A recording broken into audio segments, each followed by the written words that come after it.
Kalau pada masa lalu kejahatan itu besar dan Allah melihat bahwa manusia cenderung untuk berbuat dosa, maka cara melawan, cara untuk dapat mengkonfrontasi atau melawan kejahatan, kecenderungan hati yang kita robah. Kan cuman itu tuh. Coba bahasakan, saya bacakan lagi pada saudara ayat yang ke-5 tadi. Kejadian 6 ayat 5. Ketika dilihat Tuhan bahwa kejahatan manusia besar di bumi dan bahwa segala kecenderungan hatinya selalu membuahkan kejahatan semata-mata. Kecenderungan hati. Jadi kalau kita mau mengantisipasi supaya kita jangan ikut-ikutan berbuat dosa, maka caranya adalah ubah kecenderungan hati. Tahu nggak apa itu kecenderungan hati? Satu perasaan pertama untuk bertindak di dalam hati. Itu yang sering orang sebut dengan naluri atau insting. Contoh, ketika saudara kemudian dengar omongan pedes sampai kuping merah misalkan. Kira-kira kecenderungan hati yang muncul apa? Kecenderungan hati. Belum tahu aja lu ya mulut gue. Nah, gitu ya. Lu bisa bikin kuping gue panas. Gue akan bikin kuping lu copot, bukan cuma panas lagi. Ah, gitu. Hebat kan, saudara? Kecenderungan hati. Bisa nggak kira-kira kecenderungan hati dirubah? Begitu orang bikin kuping kita panas, kemudian kita bilang, puji Tuhan. Tuhan, biarlah orang yang ngomong ini mulutnya yang panas sebelum kuping saya panas. Nah gitu. Kan kita berdoa begitu kan, Alkitab bilang hanya Allah yang menghakimi. Kita kan hanya berdoa. Kalau Tuhan izinkan ya syukur. Kalau enggak, ya sudah, yang penting bukan kita yang melakukannya, bukan kita yang membalasnya. Paling tidak, saudara, itu yang menyelamatkan hidup kita, pikiran kita dari kejahatan. Sudah paham namanya kecenderungan hati? Tapi pertanyaan yang juga serius, pertanyaan kedua. Kira-kira manusia punya enggak kemampuan untuk mengubah kecenderungan hatinya? Punya nggak kemampuan itu? Karena manusia ini sudah berdosa dan kehilangan kemuliaan Allah. Sehingga yang dipikirkan selalu adalah pembalasan. Yang dipikirkan selalu adalah ganti rugi. Orang sudah sebabkan saya sesuatu, maka saya juga harus bisa sebabkan sesuatu kepada orang lain. Orang kasih saya kebaikan, saya balas kebaikan. Tapi kalau orang kasih saya sesuatu yang nggak baik, ya bisa dong saya kasih juga yang gak baik. Kenapa? Karena memang manusia sudah berbuat dosa. Nah, keadaan itu yang sedang diceritakan saudara di dalam Kejadian 6 ini. Ketika manusia, generasi orang-orang saleh yang dimulai sejak dari zamannya Henokh, dalam 300 tahun plus 600 tahun hidupnya Nuh sendiri. Jadi berapa tahun ini? 900 tahun. Sedang berperang dengan generasi-generasi yang hatinya cenderung berbuat jahat. Saudara kenal Henokh? Orang yang bersekutu dengan Tuhan, yang hidupnya hanya diberikan kepada Tuhan saja. Dia bergaul dengan Tuhan untuk 300 tahun. Dalam 300 tahun itulah kemudian dilanjutkan oleh Nuh untuk 600 tahun pertama. Seperti tidak ada efeknya apa-apa. Nuh bergaul dengan Tuhan. Hanya keluarganya yang baik. Tapi pergaulannya dengan Tuhan tidak bisa mengubah orang lain. Paham maksud saya ya? Cuman keluarganya yang baik. Dan keluarganya hanya terbatas bisa dihitung dengan jari, saudara. Setelah Henokh masih ada Lamekh, masih ada Metusalah dan Nuh. 3 generasi itu selama 300 tahun. Lalu matilah kemudian Henokh ini. Bukan mati, sebenarnya Alkitab bilang Tuhan angkat dia ke sorga. Menjadi satu-satunya orang yang menggambarkan kehidupan yang sangat intim dengan Tuhan. Sehingga seolah Tuhan gak rela Nuh ini hancur dengan kejahatan. Saya bawa aja, saya simpen aja dia di sorga. Kalau seperti itu mau ya saudara. Dunia ini makin jahat. Lalu kemudian Tuhan lihat saudara, daripada saudara nanti menjadi rusak karena kejahatan. Lalu kemudian Tuhan ambil saudara. Nggak pakai mati. Tahu-tahu hilang aja. Saudara pulang dari gereja ini nanti sampai di rumah.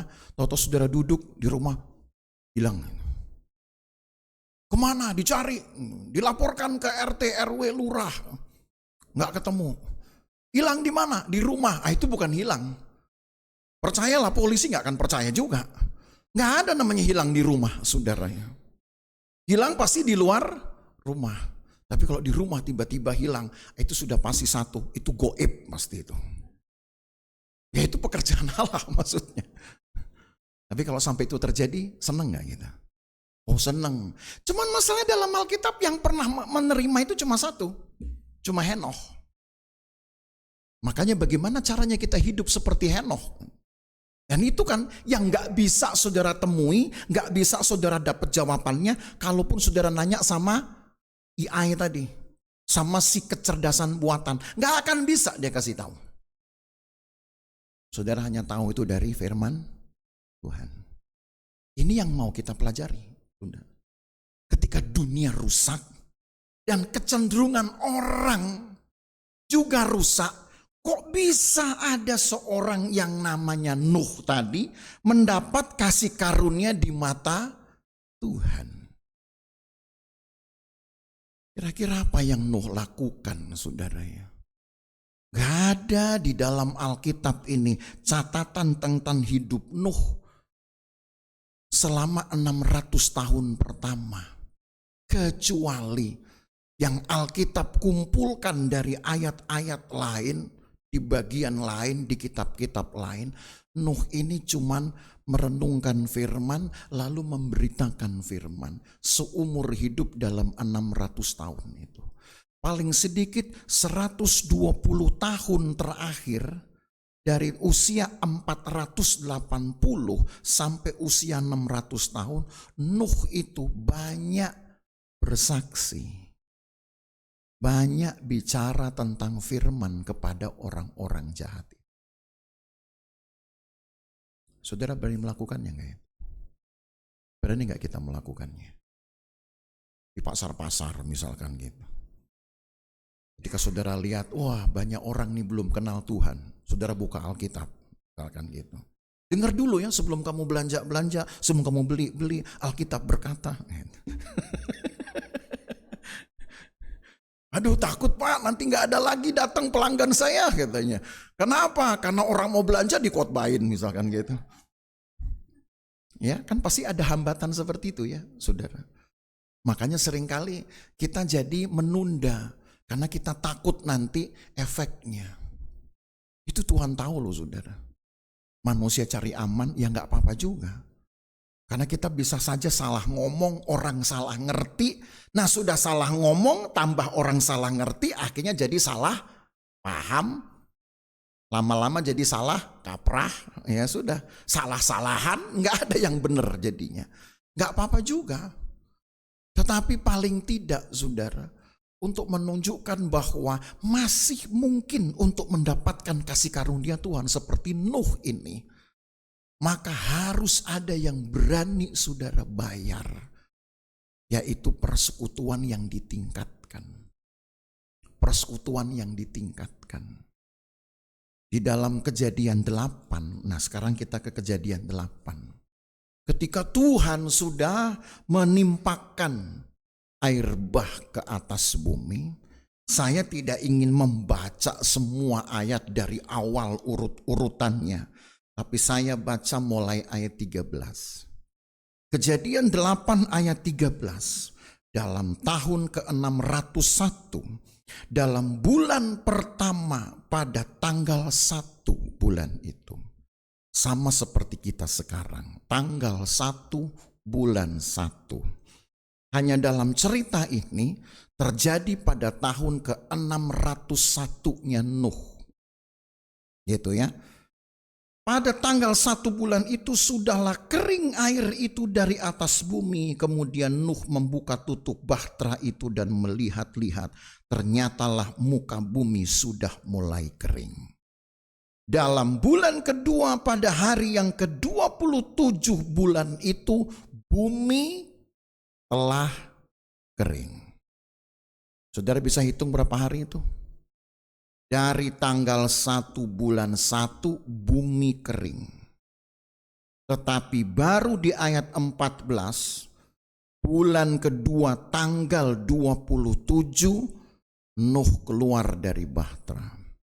Ayat 15 lalu berfirmanlah Allah kepada Nuh, keluarlah dari bahtera itu engkau bersama dengan istri serta anak-anakmu dan istri anak-anakmu. Dan semua isi bahtera keluar semua.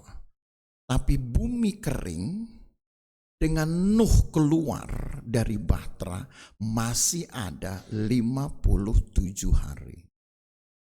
Dari mana kita tahu? Dari ayat ini. Tanggal 1 bulan 1 bumi sudah kering, tapi Nuh belum keluar dari bahtera. Tunggu 57 hari kemudian. Tanggal 27 bulan kedua. Betul nggak 57? Dari tanggal 1 bulan 1, tanggal 27 bulan 2. 57 hari. Alkitab nggak jelaskan. Kenapa Nuh harus lama betul nunggu di bahtera hampir 2 bulan sementara bumi udah kering? Nggak dijelaskan. Saya cari ayatnya Tuhan, ini ayat ini kayaknya nggak selesai. Sebab apakah alasannya Tuhan harus menunda Nuh keluar sementara bumi toh sudah kering? Kan begitu ayatnya. Nggak pernah tahu kan kita saudara apa yang terjadi di situ. Sementara pada awal tahun Allah sudah membersihkan dunia dari kejahatan tadi. Itu kalau saudara mau cerita lengkap harus baca dari ayat 1. Karena Allah menimpakan air bah itu, hujan itu 40 hari 40 malam. Kita hanya belum pernah tahu kira-kira kalau hujan sepanjang itu apa yang terjadi. Tapi dulu Jakarta, seingat saya saudara, 3 tahun lalu, persis 1 Januari juga, kalau nggak salah tahun 2021 atau 2020, hujan 24 jam, tenggelam udah. Waktu itu saya masih ada di Batam, saya ingat. Saya sedang melayani juga ibadah tahun baru, tapi di Pulau Batam, di kota Batam. Di salah satu gereja dari hamba Tuhan senior di sana. Di situ Batam juga hujan. Dan juga banjir. Saking karena memang cukup banyak airnya sehingga pesawat pun takut untuk terbang. Takut kemudian selip nanti. Makanya penerbangan saya ditunda. Baru tanggal 2 saya pulang. Itu saya masih ingat itu. Dan itu baru saya dapat kabar. Di Jakarta udah kayak laut. Apalagi Kelapa Gading. Udah kayak danau. Kalau saudara nggak lupa itu tahun 2020 atau 2021. Itu baru 24 jam, baru 1 hari. Udah begitu. Saya pikir-pikir kalau seandainya kita pakai ukuran orang Jakarta. Orang Jakarta kan punya ukuran banjir, ini kan nggak ada di dunia. Semana banjirnya? Selutut gitu kan. Kalau orang bule pakai meteran saudara ya. Sekian meter orang Jakarta aja. Seberapa? Sepaha gitu. Sepaha siapa ini? Ya, gitu. Pertanyaannya, kalau sepahanya anak-anak kita remaja gitu. Ya buat kita sih paling ya sebetis gitu ya. Tapi kalau kita bilang selehernya kita, itu anak-anak tenggelam saudara. Makanya orang-orang bule itu bingung dengan ukuran-ukuran Indonesia. Ada banjir selutut, setumit, sebetis gitu ya, sepaha. Kalau seandainya itu jadi ukuran misalkan, maka saya rasa 40 hari cukup untuk menenggelamkan bumi. 1 hari aja bisa bikin banjir selutut. Kalikan 40 hari. Lutut kali 40 misalkan gitu. Ini lutut saudara-saudara susun 40, kira-kira setinggi apa? Sangat mungkin memang pada masa itu Allah tenggelamkan dunia. Tujuannya supaya orang-orang yang berbuat jahat mati. Tapi Nuh mendapat kasih karunia Tuhan sehingga hidup. Pertanyaannya, hal seperti itu bisa terulang nggak? Memang Alkitab bilang, Tuhan bilang di dalam kitab Kejadian ini, bahwa aku tidak akan lagi menghukum bumi dengan air bah. Tapi cuman untuk air bah itu aja Tuhan gak pakai lagi metodenya. Tapi untuk membakar kota, Tuhan masih pakai metodenya. Pernah gak Tuhan bakar kota? Ini setelah kejadian ini nanti sekitar 1 abad kemudian cerita Abraham, Allah pernah membakar Sodom dan Gomora. Itu satu kota dibakar. Kenapa? Karena Allah memang gak mau lagi menghukum manusia dengan air. Tapi tetap aja media apapun kalau diganti, yang menakutkan kan hukumannya, saudara, bukan medianya. Taruhlah Tuhan bilang, oh ya saya gak hukum manusia dengan air. Tapi 1 abad kemudian Tuhan hukum manusia dengan api, dengan belerang. Yeah. Tuhan hukum manusia kemudian dengan apa? Di masa-masa berikutnya Tuhan hukum manusia dengan kelaparan. Tuhan hukum manusia dengan bisul-bisul. Itu terjadi kepada orang Israel sendiri. Ada gak ayatnya dalam Alkitab? Ada. Jadi artinya kalaupun Allah membatalkan, mengganti gitu, atau tidak menggunakan lagi satu bentuk hukuman, tapi yang namanya hukuman Tuhan itu akan tetap ada selama ada dosa. Nah, pertanyaannya saudara, tadi saya sudah lemparkan pertanyaan ini. Akan terjadi lagi nggak seperti ini? Akan terjadi lagi. Sampai kepada akhir zaman, Alkitab bilang akan terjadi terus pembinasaan melalui 3 hal ini. Kelaparan, penyakit, dan peperangan. Kelaparan, penyakit, dan peperangan. Allah akan gunakan 3 hal ini untuk menghukum. Dan mungkin skala dari kehancurannya bisa lebih hebat dari hanya air. Air ada surutnya. Tapi kalau sudah batu-batu meteor ditimpakan dari langit, maka tidak ada yang bisa tumbuh lagi di tanah itu, saudara. Untuk sekian ribu tahun. Udah mati tanah itu. Sudah jadi gersang dia. Nggak ada lagi materi yang hidup di situ. Akibat dari perang misalkan. Semua senjata berat mati sudah partikel dari tanah itu. Gak bisa lagi ditumbuhi. Maka kadang saya mikir kenapa Tuhan malah ganti hukumannya. Kalau dihukum dengan air bah masih lebih manusiawi. Kenapa masih bisa surut, tanah masih lebih subur. Sekarang kalau Tuhan hukum itu dengan penyakit, lalu kemudian dengan kelaparan, dengan perang, itu semua materi akan hancur. Gak bisa lagi ditanemin. Jadi gersang. Bapak Ibu Saudara, hukuman Tuhan itu menunjukkan bahwa Allah bisa saja membinasakan semua unsur kejahatan dari awal sampai seakar-akarnya. Tapi karena Allah itu bukanlah preman. Allah kita bukanlah jagoan juga yang menginginkan kekalahan itu harus betul-betul dibayar, ganjarannya itu betul-betul sampai total. Allah kita nggak seperti itu.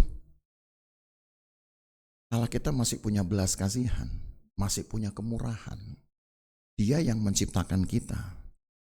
Dia punya perasaan lebih mulia dari manusia. Ketika manusia disakiti, kita ingin makan pembalasan. Tapi kalau Allah saudara sakiti, masih untung Allah kita nggak menginginkan pembalasan. Yang dia inginkan apa? Pengampunan. Bisa kita buat itu? Enggak kan, saudara? Ketika kita menginginkan pembalasan karena sakit hati, Allah juga sebenarnya lebih berhak melakukannya. Kenapa? Oh, karena umat Tuhan membuat sakit hati Tuhan itu luar biasa. Alkitab bilang, umat Tuhan ini, bangsa pilihan Tuhan ini, Alkitab bilang, sudah berulang kali membuat hati Tuhan luka. Cuman Allah kita ini gak baperan. Hebat kan saudara? Gak baperan dia, teguh hatinya. Bahkan yang diinginkannya, kalaupun ada hukuman, ada pemulihan. Kalaupun ada kehancuran, akan ada kehidupan baru. Makanya kalau saudara ikuti dari ibadah pranatal, mengapa Tuhan sediakan tempat bagi mereka yang percaya? Nanti ketika tempat itu sudah tersedia, aku datang kembali untuk menjemputmu, supaya di mana aku berada, di situ engkau berada. Kenapa Tuhan pikirin itu? Sementara satu sisi Tuhan pikirin penghukuman untuk dunia. Karena Allah itu perasaannya gak sama kayak kita. Kalau kita menginginkan kehancuran, itu harus betul-betul total. Menginginkan pembalasan, harus betul-betul total. Kalau Allah sediakan apa yang kemudian disebut dengan pengharapan. Jadi kalaupun Tuhan hukum, masih ada pengampunan. Kalaupun Tuhan binasakan, masih ada kehidupan. Makanya kita dapati satu nama ini. Nuh, orang yang mendapat belas kasihan Tuhan. Dan sekarang 600 tahun setelah Nuh hidup, Tuhan lanjutkan lagi. Kemurahan Tuhan, Tuhan lanjutkan lagi. Bukan hanya Nuh, tapi Nuh dan keluarganya. 600 tahun Tuhan dapatkan satu keluarga. Tetapi memang imbangannya semua manusia Tuhan bikin mati. Kita jadikan ini rumus mau. 600 tahun sebelumnya banyak orang jahat, hanya ada satu orang baik. 600 tahun kemudian kejahatan Tuhan bikin nol, orang baik Tuhan tambah. Rumus itu kalau berlanjut saudara, artinya kejahatan Tuhan bisa bikin sampai angka nol, orang baik harus lebih dari 8 orang. Harus lebih dari jumlah Nuh, istri, anak dan 3 mantunya. Harusnya seperti itu. Pertanyaannya, siapa yang dapat? Saudara? Ya, kan gitu kan? Keluarga saya? Allah berikan pemulihan itu kepada Nuh. 57 hari dari mulai tanggal 1 bulan 1 bumi kering. Baru nanti tanggal 27 bulan 2, Nuh keluar. Kita nggak pernah tahu apa yang Nuh buat di sana. Tapi Allah sedang mengajar Nuh untuk perkuat keluarga sebelum mereka keluar. Takutnya nanti mereka bisa jadi lain lagi manusia.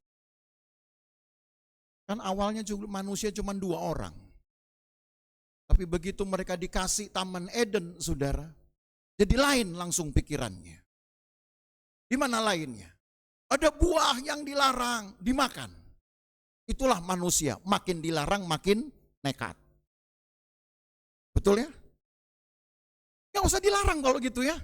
Supaya saudara yang milih sendiri. Karena makin dilarang makin nekat. Jangan mencuri, Alkitab bilang. Maka tumbuh keinginan untuk coba mencuri. Itu Alkitab bilang begitu. Jadi itu naluri manusia ya. Insting. Jadi saya mau tekankan saudara, karena kita baru masuk hari pertama tahun ini. Hari pertama. Bagaimana saudara ubah kecenderungan hati saudara di hadapan Tuhan. Kalau dilarang, apa yang saudara mau buat? Tuhan pengen nih, sekali aja deh. Kan Tuhan mengampuni, kalau sekali masih bisa lah, cincai. Iman kita ini banyak iman, saudara ya. Banyak iman berdiri itu di atas dasar hitung-hitungan Tuhan. Perbaik. Akhirnya kita tergoda untuk melakukan hal yang sama. Terus begitu kita melakukan hal yang sama, maka konsistensinya cuma satu, saudara. Ditandai cuma satu, ketetapan hati. Itu yang Alkitab bilang, ketetapan hati. Nah, untuk membuat hati tetap pada Nuh diberikan 57 hari. Saya cari-cari arti rohani, gak ada ini. Misterius buat saya, kenapa sih harus 57 hari? Kenapa harus ada tanggal 1 bulan 1, baru tanggal 27 bulan keduanya baru Nuh keluar? Kenapa nggak dipilih misalkan hari yang genep 60 hari misalkan begitu? Itu misteri memang besar. Tapi yang jelas bahwa ketika Nuh ini keluar, maka muncullah perjanjian Tuhan kepada Nuh. Dan itu saudara bisa temui di pasal 9. Dan perjanjian Tuhan kepada Nuh berlaku bukan hanya untuk Nuh dan keluarganya, tapi berlaku untuk seluruh dunia. Untuk keturunan Nuh kelak itu sudah mulai berlaku, saudara. Jadi mungkin saja dalam 57 hari sejak dari pergantian tahun itu, Tuhan membersihkan bumi. Allah ingin Nuh membersihkan hati mereka, keluarganya juga, supaya ketika mereka keluar, mereka melek lagi lihat dunia yang sudah lain. Dunia yang sudah Tuhan bersihkan. Hati mereka tetap bersih. Enggak terulang kebodohan dari nenek moyang mereka, Adam dan Hawa. Dikasih dunia yang baik, tapi justru mereka meleknya karena nekat. Karena dilarang tadi itu. Dilarang makan ini, nekat.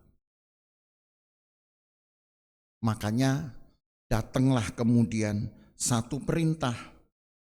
Kita baca sekarang Kejadian pasal 9 ayat 1 sampai ayat 4. Hal pertama yang Allah perintahkan kepada Nuh.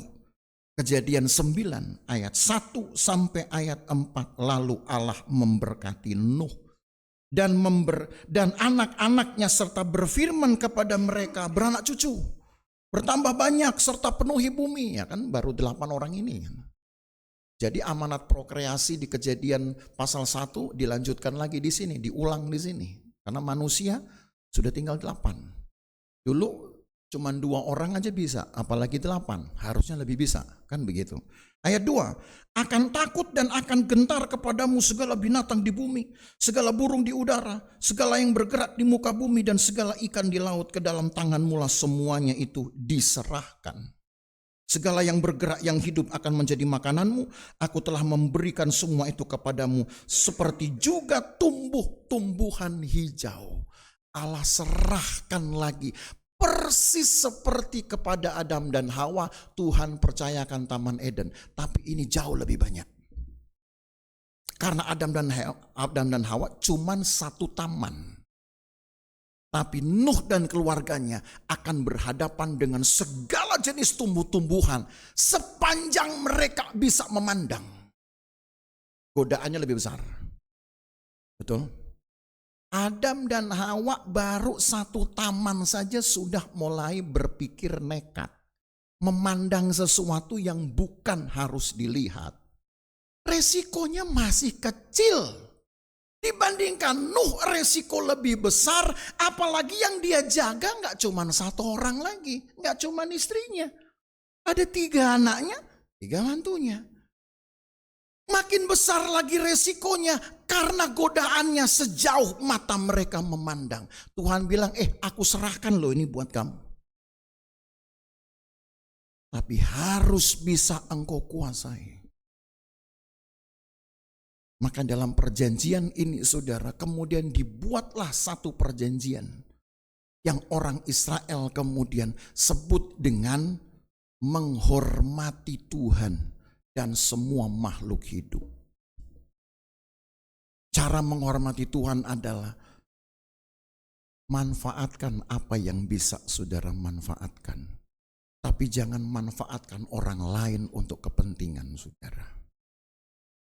Yang dimanfaatkan hanyalah binatang. Makanin aja binatang. Jangan makan orang. Jangan makan kebaikan orang. Jangan menginginkan kejatuhan orang. Makan aja semua. Nggak ada yang haram di sini. Yang diharamkan cuma ayat 4. Hanya daging yang masih ada nyawanya, yakni darahnya jangan kamu makan. Kalau daging yang mengandung darah saja nggak boleh, apalagi darahnya sendiri juga nggak boleh. Karena dari situlah kemudian ayat 5, tetapi mengenai darah kamu, yakni nyawa kamu, aku akan menuntut balasnya. Dari segala binatang aku akan menuntutnya, dan dari setiap manusia aku akan menuntut nyawa sesama manusia. Jadi tidak boleh lagi manusia menginginkan kehancuran orang lain. Tidak boleh lagi manusia menginginkan kebinasaan orang lain. Yang diinginkan haruslah kehidupannya. Tapi kalau dia ngancurin saya, biar aja Tuhan yang hancurkan. Bukan saudara yang mesti menghancurkan. Tapi kalau tahun ini saudara sudah memulai untuk memikirkan kehancuran orang lain, berarti hidup saudara sedang ditabung untuk kehancuranmu sendiri. Kenapa? Ya karena Allah larang kok. Sudah dilarang masih nekat. Sekarang kan pertanyaannya, bagaimana kita bisa mendapatkan kasih karunia Tuhan tepat ketika pergantian tahun diberikan, bumi kering, kehidupan sudah dimulai, maka persekutuan Tuhan saudara mulai atau tidak? 57 hari. Kira-kira bisa nggak saudara buat 57 hari dari tanggal ini sampai tanggal 27 bulan Februari? Saudara komit betul dengan Tuhan, belajar membiasakan diri, maka percayalah saudara, hidup kita jadi beda.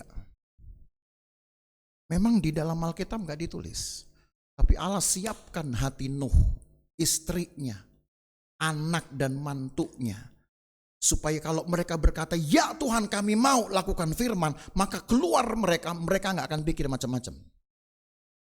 Maka saya yakin 57 hari di Bahtera itu, mereka sedang diindoktrinasi, supaya ketika mereka keluar lihat dunia, mereka nggak jadi lain. Sebab pasti yang ada di dalam pikiran Tuhan yang bisa menjadi kekhawatiran, muncul lagi dosa kayak nenek moyangnya Adam dan Hawa. Baru satu taman saja, ngelihat satu buah aja udah lain. Kalau saudara ingin pikiranmu nggak jadi lain, hatimu nggak jadi lain, nggak kemudian menjadi terpisah jauh dari Tuhan, 57 hari saudara komit dulu dengan Tuhan. Baca Alkitab, ya Tuhan saya lakukan. Besok tanggal 2, ya Tuhan saya buat. Ya Tuhan kalau ada ini nih, oke Tuhan saya buat, oke Tuhan. Berani nggak saudara? Harus berani loh, ini bukan pilihan masalahnya. Karena setelah itu akan menjadi tanggung jawab bagi anak-anak Tuhan, bagi saudara dan saya, untuk mempertahankan apa yang disebut dengan belas kasihan Tuhan. Saya nggak mau bicara lagi lebih jauh dari keturunan-keturunan Nuh. Karena kalau saya mau cerita lebih jauh, saudara akan kaget dan bisa penasaran. Tapi yang jelas 100 tahun setelah keturunan Nuh ini menjadi banyak, muncul lagi kejahatan seperti di Kejadian pasal 6. Jadi kejahatan itu gak ada habisnya. Bisa gak dihabiskan? Mungkin pertanyaannya akan lebih sulit begini. Bisa gak kemudian Allah menghentikan belas kasihannya? Mungkin kita bilang, oh bisa aja kalau Allah mau. Allah masalahnya gak berpikir kayak kita. Sejahat-jahatnya manusia tetap ada satu yang Tuhan pelihara. Karena Tuhan melihat hati orang ini hanya berpaut kepada kebenaran. Berarti Tuhan itu tidak pernah memikir manusia itu habis-habisan, saudara.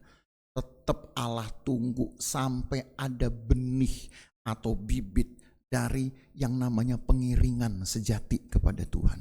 Satu ini aja gak apa-apa saya tunggu. Satu ini saya tunggu, Tuhan dapat itu. 300 tahun setelah dosa Tuhan dapat itu dari orang yang namanya Enos. 600 tahun kemudian Tuhan dapat dari Henoch. Tetap Allah tunggu. Dapat Tuhan itu. Ingat tuh kata saya. Tetap Tuhan dapat bibit unggulnya. Tapi selalu hanya jumlah minimal. Cuman sedikit dari jumlah besar pendosa. Selalu begitu rumusnya. Tapi tetap Tuhan tunggu. 300 tahun ada Enos. 600 tahun ada Henoch. Sekarang 1200 tahun kemudian ada Nuh. Dapat gak Tuhan? Dapat. 100 tahun setelah itu banyak lagi pendosa. Tuhan masih dapat gak benihnya? Dapat. Siapa tokohnya? Abraham. Tuh, Tuhan tuh selalu dapat, saudara. Dari sekian banyak pendosa, Allah selalu dapat bibit unggulnya. Karena Allah gak pengen manusia betul-betul ada hancur 100%. Tuhan selalu tunggu. Nah itu menjadi pertanyaan kita. Kalau Tuhan masih sabar nunggu itu, masa kita gak berani bayar harganya? Untuk menjadi satu dari sekian orang benar yang Allah bisa tuai. Mau, saudara? Menjadi satu dari sekian gelintir orang benar yang Allah tunggu berabad-abad dari kumpulan pendosa-pendosa. Ini kiri kanan kita ini kan dosa mungkin banyak. Betul apa betul? Tapi jangan sampai dosa masuk di sini. Dosa boleh ada di kiri kanan kita, silakan. Tapi itu tandanya Tuhan tunggu sampai ada satu orang benar yang tetap mau menjaga kemurnian pengiringannya kepada Tuhan. Dan biar dia ngumpul di ruangan ini. Setuju? Aduh, kok jadi batuknya. Maka sekarang kalau seandainya Tuhan melihat saudara di ruangan ini. Tuhan melihat kita semua yang ada duduk di sini. Kiranya, ini yang menjadi doa kita, kiranya Tuhan sudah memandang kita sebagai tuayan-tuayan untuk memulai tahun baru. Persis seperti pada tanggal 1 bulan 1 Tuhan sudah membuat bumi pulih. 8 orang waktu itu yang hidup benar dari bumi yang dipulihkan. Maka hari ini saya ingin lebih dari 8 orang kita bisa melakukan sesuatu yang besar untuk Tuhan. Tanggal 1 bulan 1. Makanya kenapa saya pilih ayat ini? Dan karena Allah yang memulai hukuman dari Tuhan hukuman itu. Tapi tujuannya supaya Allah menuai apa yang dia tunggu di dalam hatinya. Dari Tuhan untuk Tuhan. Hidup dari mana? Tuhan. Tapi kalau hidup itu penuh dosa, Allah tidak bisa tuai. Karena Allah tidak bisa berdosa. Dan Allah harus terpisah dengan dosa. Tapi kalaupun ada manusia yang berdosa, yang gak bisa dituai Tuhan, Allah kemudian gak patahkan. Lalu kemudian orang Jawa bilang diuwel-uwel, lalu dibuang. Allah gak buat begitu. Ditunggu ini walaupun dia terkulai, kiwir-kiwir orang bilang. Tuhan tunggu masih bisa gak dia hidup? Bisa. Orang sekarat masih bisa hidup, saudara. Bantuan medis masih bisa memperpanjang nyawa orang. Apalagi kuasa Tuhan. Ya. Bantuan medis masih bisa memperpanjang nyawa orang. Apalagi kuasa Tuhan. Jadi percayalah tahun ini saudara yang lemah, kuasa Tuhan masih ada untuk membuat saudara kuat. Yang sakit, percayalah kuasa Tuhan masih ada untuk membuat saudara sehat. Yang susah, percayalah kuasa Tuhan masih ada yang bisa membuat saudara terhibur. Tapi yang penting saudara bersekutu. Makanya penting saudara buat saya. Hanya sayang mungkin tradisi ini belum meluas. Dan saya tidak tahu apakah harus dibuat tradisi 57 hari. Setelah tanggal 1 bulan 1, seseorang harus mengurung dirinya. Ada gereja-gereja yang seringkali bikin 3 hari doa puasa gitu ya. Setelah tahun baru 3 hari. Coba kita bikin 57 hari. Kan belum pernah ya.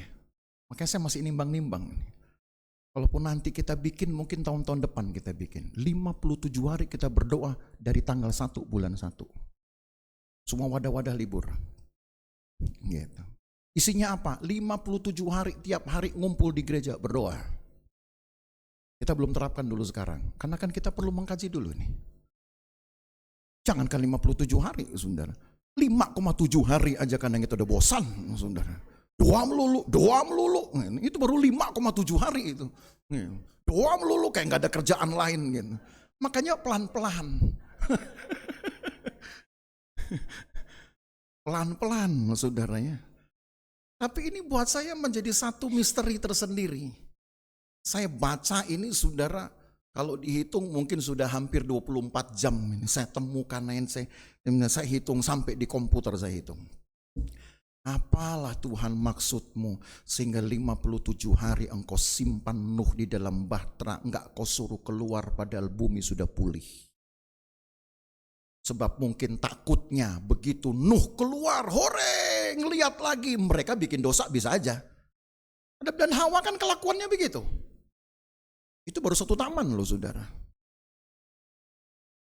Nah saya mikir-mikir, waduh kalau Adam dan Hawa satu taman bisa bikin dosa, kita ini ada di taman sari saudara. Sarinya taman itu kita punya. Gak cuman bikin dosa lagi nih gitu ya. Makanya kalau orang ngobrol sama saya bercanda bilang, ini pendetanya taman nih katanya gitu, taman sari.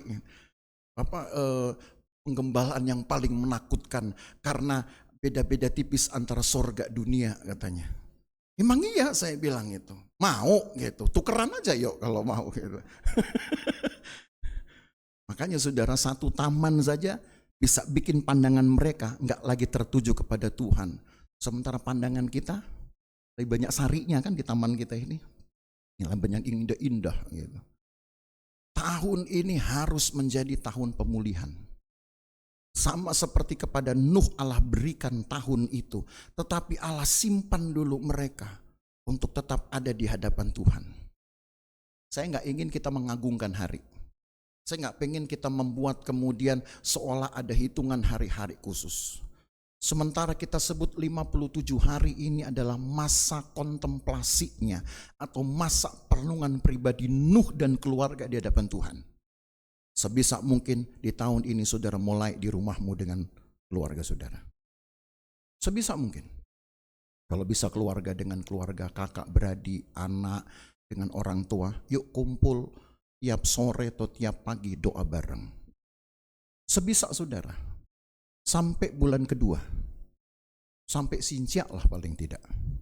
Gitu. Kalau sincia kan ulah ampau. Anggaplah ampau itu adalah rezeki setelah saudara berdoa. Yang gak dapat ampau lapor ke saya. Gitu. Jadi gak usah kita hitung-hitung hari dan mengagungkan hari. Tapi mulailah satu tahun. Karena tahun di mana Tuhan berikan pemurnian kepada Nuh ini. Atas dunia tempat tinggal mereka. Itu tepat terjadi pada awal tahun. Tanggal 1 bulan 1. Dan cuman itu loh cerita yang ada saudara. Walaupun kalender ini kalender prasejarah ya, tapi justru kalender ini masih lebih persis sama ngikutin dengan kalender kita daripada nanti kalender Yahudi muncul.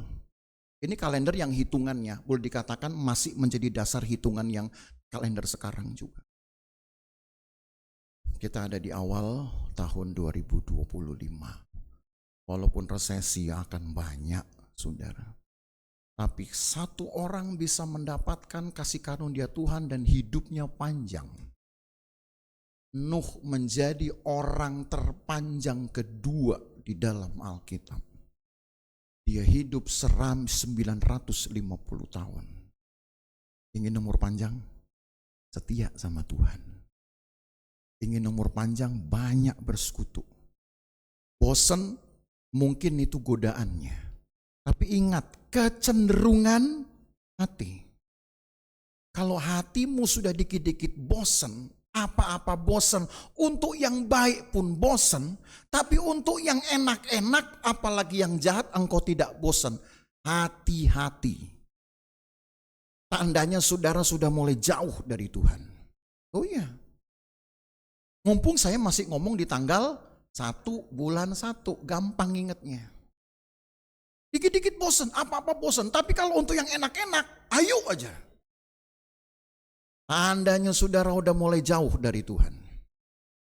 Jadi kalau saudara ingin supaya kasih karunia Tuhan seperti Nuh tetap ada pada saudara, jaga kecenderungan hati saudara. Buat supaya apa yang baik, yang berkenan kepada Tuhan, itu pilihan saudara. Dan kalau 57 hari pertama di tahun ini saudara bisa komit, saya yakin nih di bulan-bulan berikutnya aman hati saudara. Anggaplah ini 57 hari menjadi awal untuk sebuah kebiasaan.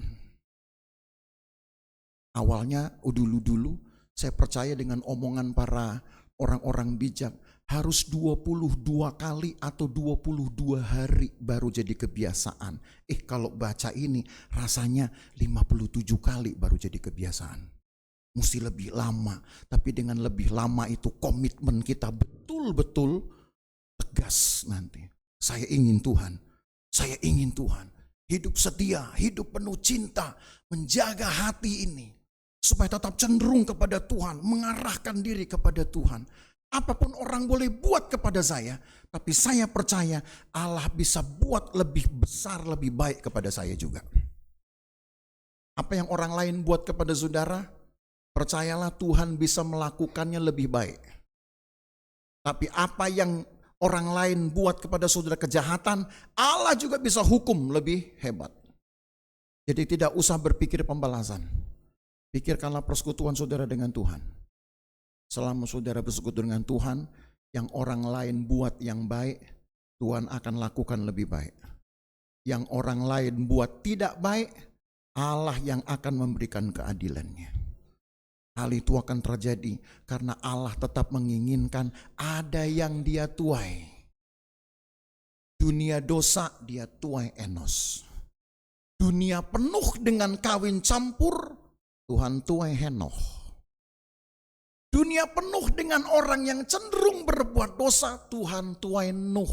Coba itu, ada kan selalu. Ketika makin banyak orang menyebut dirinya adalah keturunan Sem, keturunan ilahi, tetap Tuhan tuai Abraham. Ketika banyak orang mengklaim saya keturunan Abraham, benih Abraham, tapi yang disebut dengan anak perjanjian hanya Yakub. Tuhan dapat loh saudara. Kalau saya lanjutin jadi panjang nanti aja ya. Gitu. Tapi yang jelas Tuhan tuai, terus Tuhan tuai. Sampai akhir zaman saya ingin jemaat GBD Elusufan yang Tuhan tuai. Senang saudara, jaga hati. Tanggal 1 bulan 1. 57 hari ke depan. Buat apa yang saudara bisa komit dengan Tuhan. Menentukan, mungkin gereja belum bikin. Tapi saya coba dulu supaya setiap pribadi saudara dengan Tuhan punya komitmen ini. Percayalah saudara, kalau engkau memulai dengan baik dan mengunci kebaikan itu menjadi kebiasaan, selebihnya hidup saudara akan baik. Dan tahun ini akan menjadi tahun kebaikan buat saudara. Tuhan tolong kita ya. Mari kita berdiri. Kita nyanyi satu pujian tadi, sudah dinyanyikan. Ku tetap cinta, ku tetap setia.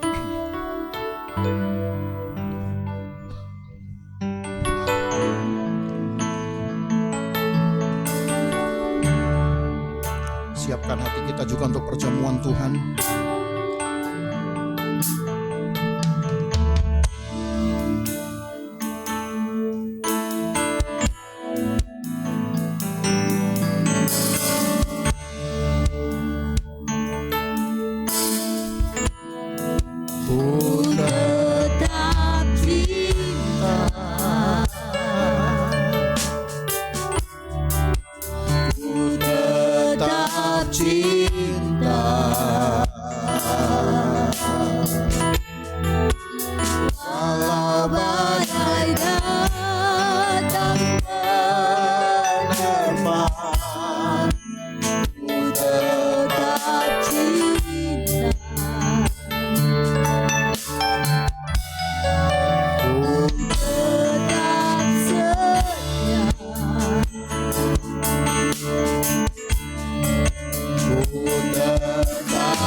Walau tobatnya tak pernah, tetap setia. Terlalu banyak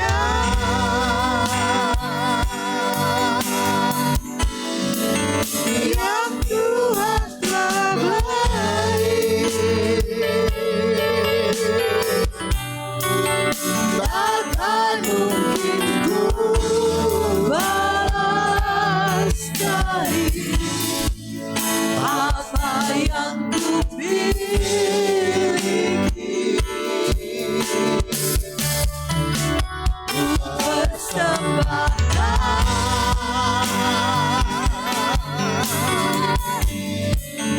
seluruh hidupku, biar ku tetap cinta, biar ku tetap setia untuk selama-lamanya. Ada satu ayat masih di dalam Kejadian pasal 8, ayat yang terakhir. Tadi belum saya bacakan ayat ini, tapi saya bacakan ayat ini untuk saudara di Kejadian 8 ayat 22. Ketika tepat Tuhan sudah memulihkan bumi, ketika tepat Tuhan sudah bahkan mengeluarkan Nuh dari bahtera, Tuhan berkata, selama bumi masih ada, takkan berhenti-henti musim menabur dan menuai, dingin dan panas, kemarau dan hujan, siang dan malam. Tapi kalimat pertama itu yang meneguhkan iman saya. Tepat ketika Tuhan memulai pekerjaan yang baru di dalam bumi yang sudah dipulihkan dengan orang-orang yang dia tuai, yaitu Nuh dan keluarganya. Tuhan berkata, selama bumi masih ada, takkan berhenti musim menabur dan menuai. Musim itu terus berjalan sampai hari ini. Yang saudara tabur akan saudara tuai. Yang saudara tanam akan saudara dapatkan kelak nanti. Maka taburlah kebaikan supaya saudara menuai kemuliaan. 2025 taburlah kebenaran Tuhan. Saudara akan tuai kemuliaan Tuhan dan kemegahan Tuhan. Ini ayat yang luar biasa. Maka orang akan lupa apa yang Tuhan sudah buat dulu ketika Tuhan menghukum. Tuhan buat manusia lupa. Dengan cara apa? Menuai semua kebaikan. Tapi cenderungkan hati saudara juga untuk kebaikan. Supaya semua yang baik itu hanya menjadi milik saudara seumur hidupmu. Selama bumi ada, akan ada musim menabur dan menuai. Yakinkan dalam dirimu saudara, bahwa tahun 2025 adalah tahun tuaian saudara untuk kebenaran. Tahun tuaian saudara untuk kemuliaan Tuhan. Tahun penuaian saudara untuk bahkan ketenteraman hidupmu. Ini tahun tuaian saudara. Kalau saudara tabur yang lebih baik, tahun-tahun berikutnya tuaian saudara akan lebih baik lagi. Setialah kepada Tuhan, maka Tuhan akan berlaku lebih besar dari apa yang engkau bisa pikirkan. Lagi dari awal, ku tetap cinta, ku tetap setia. Nyanyikan lagu ini dengan pengharapan kita. Ku tetap cinta, ku tetap cinta, walau badai datang menerpa, ku tetap cinta, ku tetap setia, ku tetap setia, walau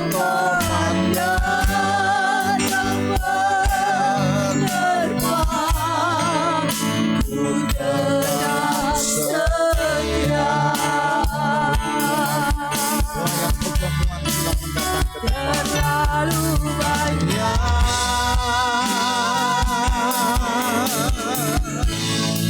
Yang Tuhan telah beri, takkan mungkin ku balas dari apa yang ku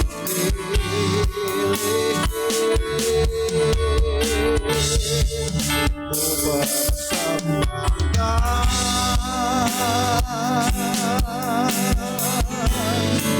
seluruh hidupku.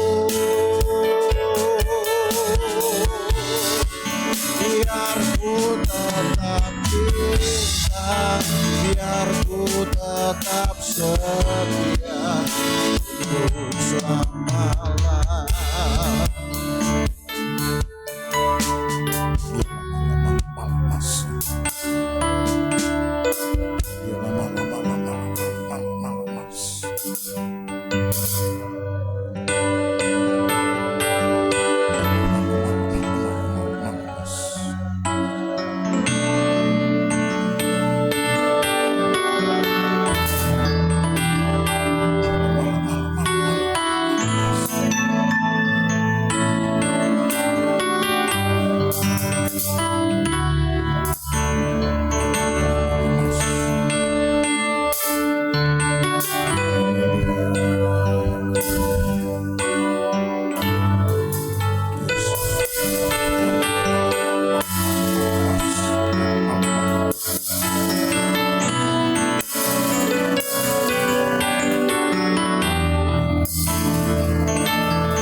Jamah Tuhan umat-Mu, jamah Tuhan, jamah Tuhan umat. Berkati kami lewat perjamuan Tuhan, mengawali tahun ini bersama dengan Engkau, mempersekutukan diri kami kepada-Mu Tuhan. Layakan umat-Mu supaya kami dapat berkat di dalam perjamuan Tuhan. Berkati ya Tuhan roti anggur yang kami akan nikmati. Berkati ya Tuhan, supaya hidup-Mu ada di dalam kami, kuasa-Mu ada di dalam kami. Dalam nama Tuhan Yesus Kristus, kami akan mengambil bagian di dalam perjamuan Tuhan. Amin. Silakan duduk saudara, sambil dilayani kita nyanyikan pujian ini. Ku tetap cinta, ku tetap cinta, walau badai datang menerpa, ku tetap cinta, ku tetap setia, ku tetap setia, walau topan datang menerpa, ku tetap setia.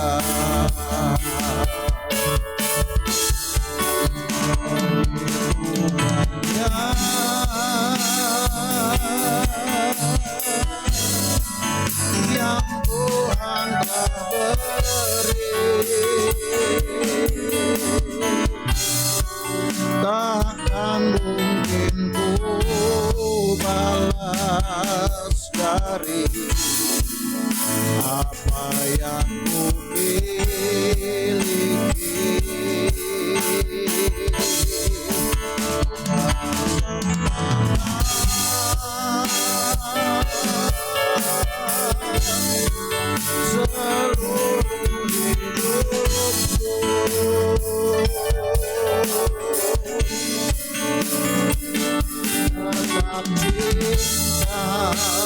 biar ku tetap setia untuk selama-lamanya. Lagi dari awal, Ku tetap cinta, ku tetap cinta, walau badai datang menerpa. Ku tetap cinta. mari jemaat kita bangkit berdiri. Ku tetap setia, ku tetap setia, ku tetap setia, walau topan datang menerpa. Ku tetap setia. Begitu banyak, begitu banyak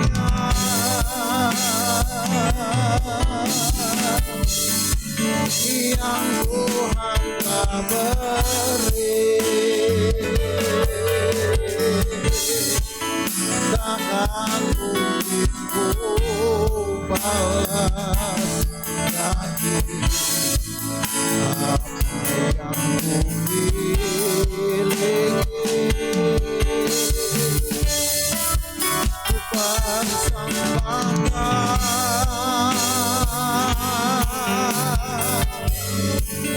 seluruh hidupku, biar ku tetap cinta, biar ku tetap setia untuk selama-lamanya.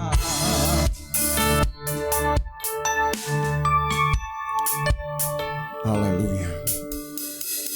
Dengarkan dulu firman Tuhan, saudara, sebelum kita menikmati roti dan anggur perjamuan.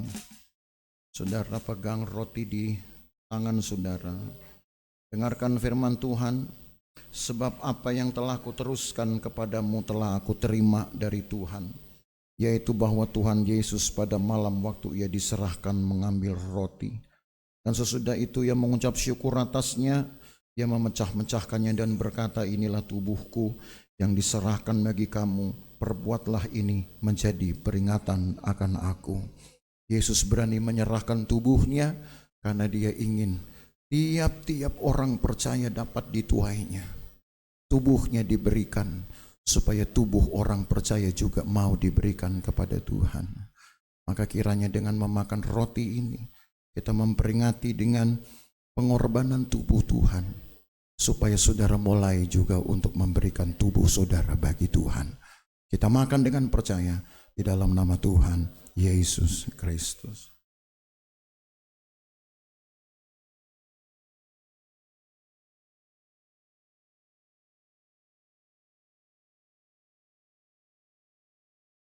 Haleluya.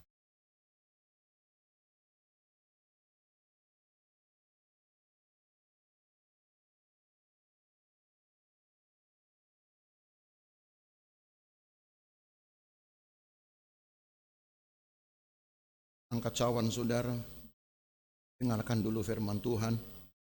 Demikian juga ia mengambil cawan sesudah makan lalu berkata, cawan ini adalah perjanjian baru yang dimeteraikan oleh darahku. Perbuatlah ini setiap kali kamu meminumnya menjadi peringatan akan aku. Sebab setiap kali kamu makan roti dan minum cawan ini, kamu memberitakan kematian Tuhan sampai ia datang.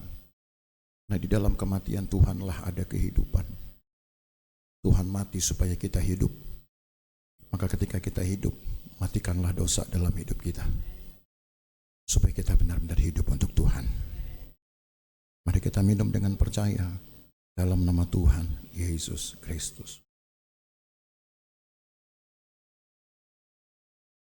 Haleluya. Haleluya.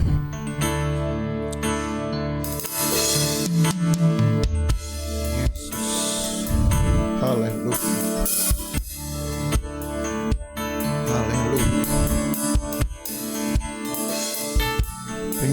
kasih Tuhan. Terima kasih Tuhan. Terima kasih Tuhan. Terima kasih.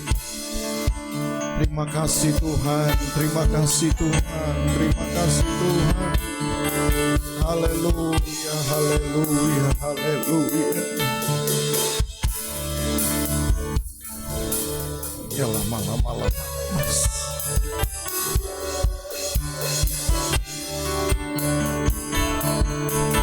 Haleluya, haleluya.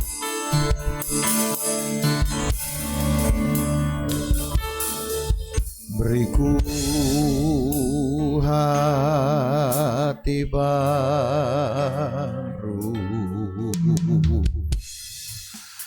ya Allah, dan bangkitkan rohmu dalamku. Beriku hati baru ya Allah, beriku hati baru, ya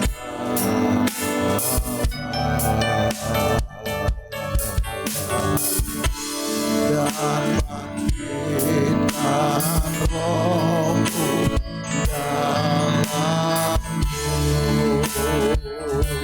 Jagaku dalam hadiratmu, jagaku dalam hadiratmu Tuhan. Jangan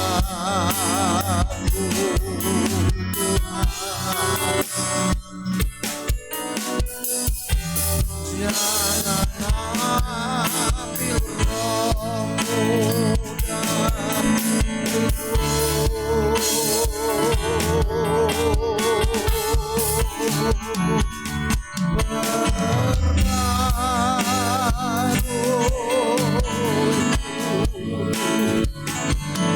Sukacita keselamatanku, jangan ambil rohmu dari jagaku dalam hadiratmu Tuhan. Jagaku dalam hadiratmu Tuhan.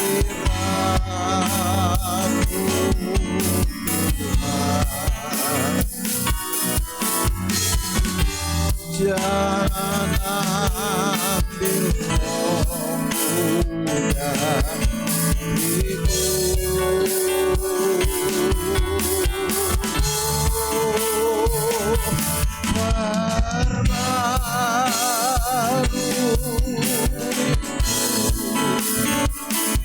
Perbarui sukacita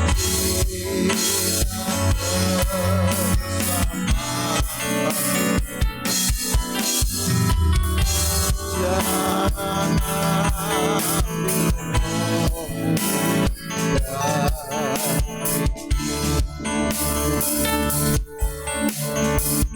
Tuhan tolong kami, Tuhan kawali kami, tepat di tahun baru, di hari pertama tahun 2025. Seperti halnya ketika Engkau pertama kali membersihkan bumi, memulihkan bumi untuk dapat ditingkali menjadi tempat hidup dari Nuh dan keluarganya, dan bahkan tempat persekutuan mereka dengan Tuhan.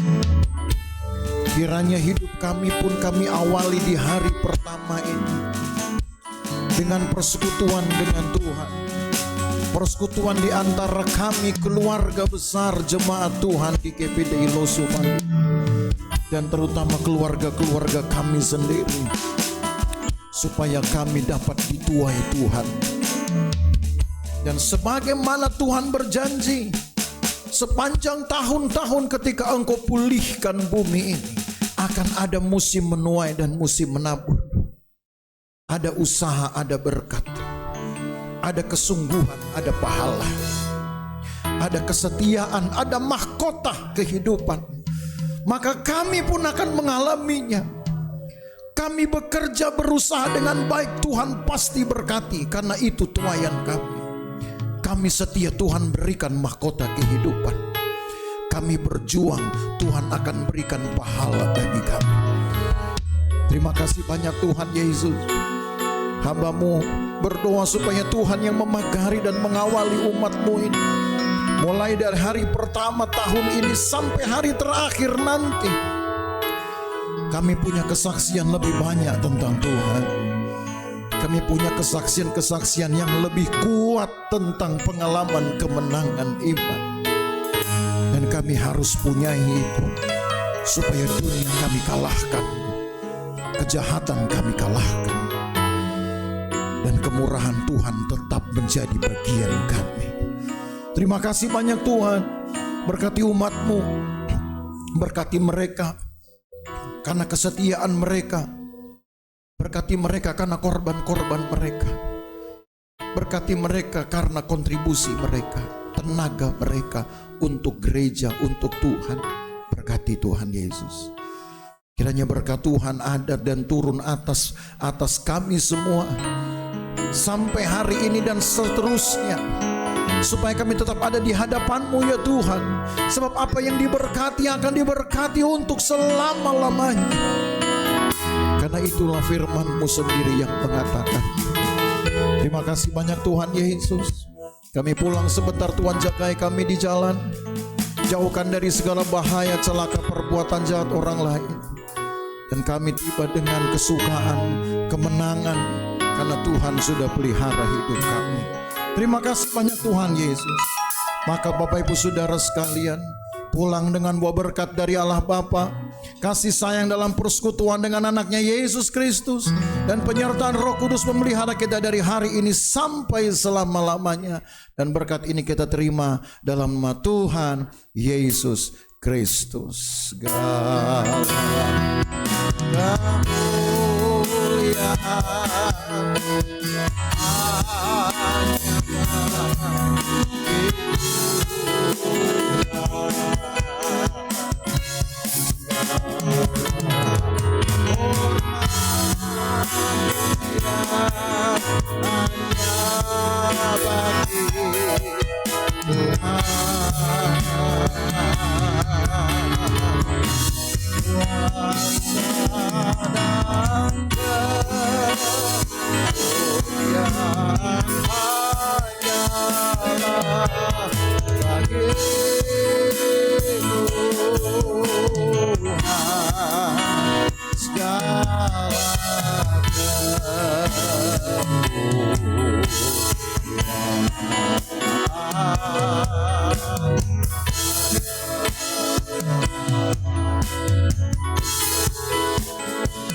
diberkati bersama kita berkata.